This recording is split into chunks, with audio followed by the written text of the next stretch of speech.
بلندر 4 نزل في نص شهر 11 والفرق كبير جدا.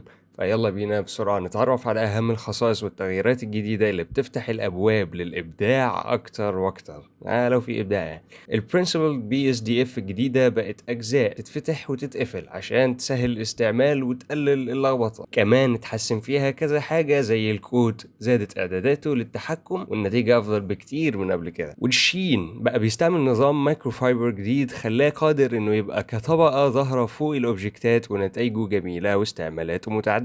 الفورونوير تكتشر بقى فيها قيمة جديدة بتدي تفاصيل دقيقة لزيادة التفاصيل في الماتيريال. تحكمات السب سيرفيس ونتائجه اتحسنت عن الأول واتضاف تحكم في قيمة ال IOR للسبيكلر.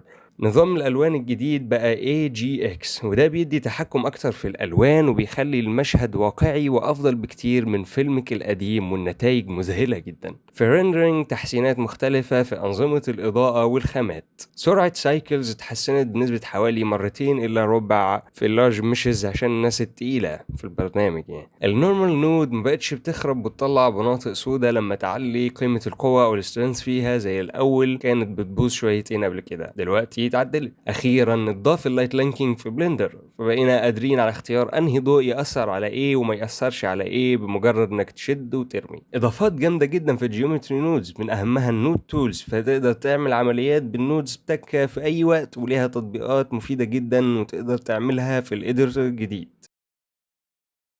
اتضافت الريبيت زون الجديدة عشان تقدر تكرر أي عملية ما لعدد من المرات في الجيومتري نودز. تحسينات جميلة جدا للسنابينج في بلندر وطريقة جديدة عشان توازي الأوبجكتات ببعضها بالاعتماد على نقطة معينة. البحث اتحسن وبقى شامل لأماكن كتيرة تقدر تبحث فيها، وكمان بيفتكر الحاجات اللي بحثت عليها قبل كده. قائمة الموديفايرز اختلفت كتير عن الأول وبقت مجزأة ومنظمة أكتر. هتلاقي السبديفيجن سيرفيس والسوليديفاي جوه قائمة جنريت، ما تخافش ما طروش منك لسه، وما ممكن تبحث على طول برضه يعني. تحسينات للجراف اديتور والدوب شيت وبقوا اسرع من الاول. تحسينات في البرنامج عامة للسرعة والمقدرة على تحمل اعداد عالية من البوليجونز زي كل اصدار. صيغة ال FBX اتحسنت في السرعة والامبورت والاكسبورت. اليو في اديتور اتحسن عن الاول واتضاف فيه خوارزميه جديده للباكينج، واصبح قادر على تكوين لاي اوت ممتازه لليو في بدون ادونز خارجيه ولا حاجه. الكومبوزيتور اتضاف فيه فلتر الكواهارا، والبريفيو فيه بقى النود فوقيها بدل ما كان جواها، والفيو كومبوزيتور بقى بيدعم نودز اكتر.